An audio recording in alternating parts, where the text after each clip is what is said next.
हम उसका व्यवहार और ये देखने के बाद हमने कहा कि मैं आपसे परचेज करूंगा। कहेगा 2 मिनट रुक जाइए सर, और जो जिसको दे रहा है आपको 10 रुपया और भी कम दे देगा। हो गया खत्म। तो क्या हुआ कि यहां जो है किसका कंट्रोल है, यहां किसका है, ग्राहक का। ग्राहक के मर्जी के अनुसार क्या हुआ, वो व्यवसाय कर रहा है। सही है, यहां कंट्रोल ग्राहक का है, कस्टमर कंट्रोल है। कस्टमर कहा कि नहीं भाई इनके आने इनके आने, तो वही स्थिति हुआ कि वहां कस्टमर का कंट्रोल था। अब कस्टमर के कंट्रोल होने के कारण क्या था, उसको किसी का सेल हो और किसी का नहीं हो।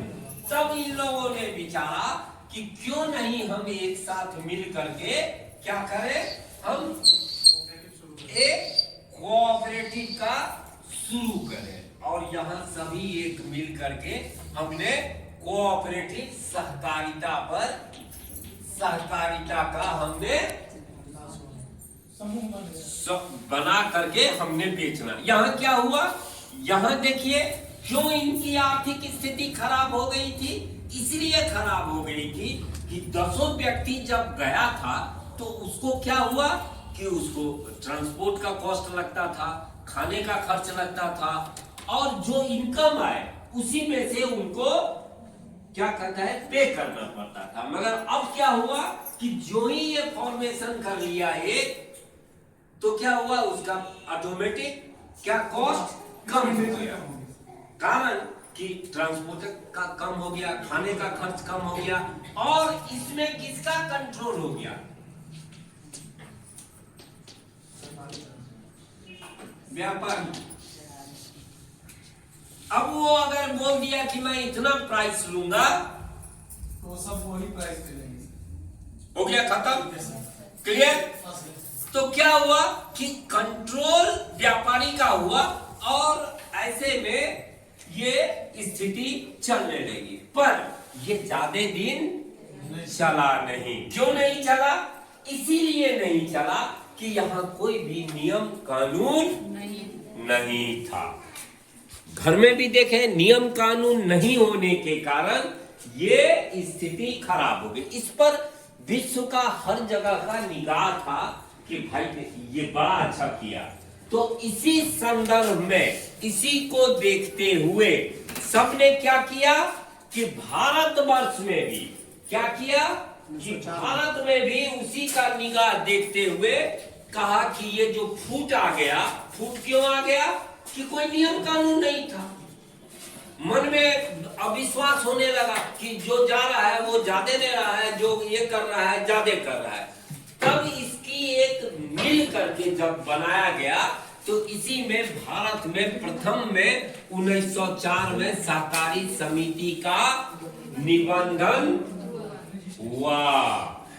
अब जब कानूनी तौर पे जब रजिस्टर किया गया, तो उसका नियम और कानून बना, और जब नियम और कानून बना तो उसके अनुसार ही आप उसी के दायरे में हमको क्या करना है, काम करना है।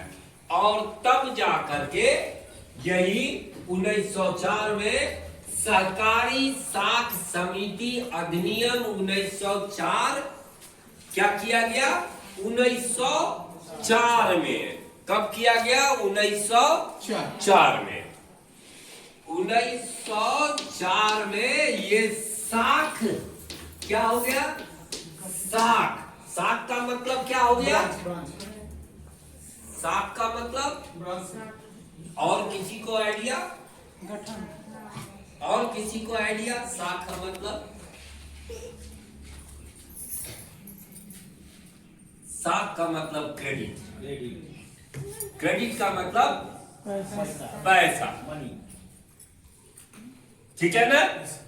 और ये साख समिति जब गठन किया गया, तभी आपके जाकर के जो प्राथमिक कृषि साख समिति जो है, जिसमें खाद बीज मिलता है, वो गठन किया गया। क्यों किया गया कि किसानों की उस समय में किसानों की आर्थिक स्थिति कैसे मजबूत हो, कैसे किसान हमारे सशक्त हो, उनको क्या आवश्यकता है, खाद की आवश्यकता है। अच्छा, खेती करने के लिए पैसे की भी तो जरूरत थी भाई, पैसे की जरूरत थी। तो वो समिति क्या करता था कि एक फसल जो चक्र है, जो 6 महीने का चक्र होता है कि भाई धान लगाया गया और जब काटा गया तो इसके ड्यूरेशन कितना आता है, 6 मंथ का।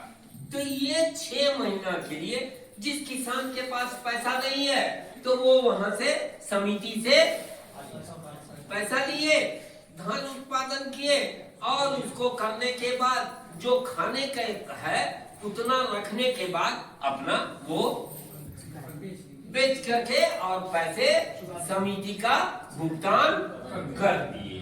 पर हमारा साख तो मिल गया, क्या हमारा इससे पर्पस सॉल्व हुआ? भाई हम तो साख, किसान के साखी तक हम रह गए। तब जा करके क्या हुआ, तब जा करके देखिए, तब जा करके 1912 में क्या हुआ, 1912 में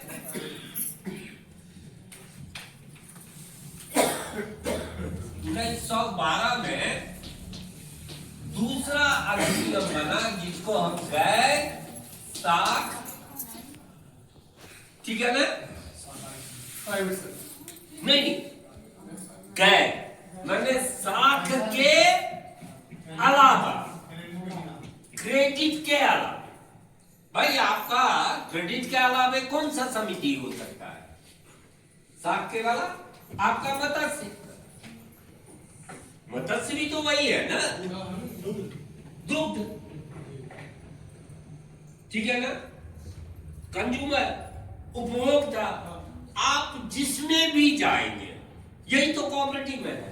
तो ये 1912 में ये गैर सहकारी समिति का किया गया है और इसी के आधार पर बिहार में 1935 में क्या किया गया, ऑटोनोमस संस्था जो सदस्यों द्वारा नियंत्रण हो तथा बहुउद्देशीय हो, आवश्यकता महसूस की गई। ये 1935 का एक्ट बना और उसके बाद एक 1996 में बना जो स्वायत्त सहकारी अधिनियम, 2 अधिनियम बना, ठीक है ना, जिसमें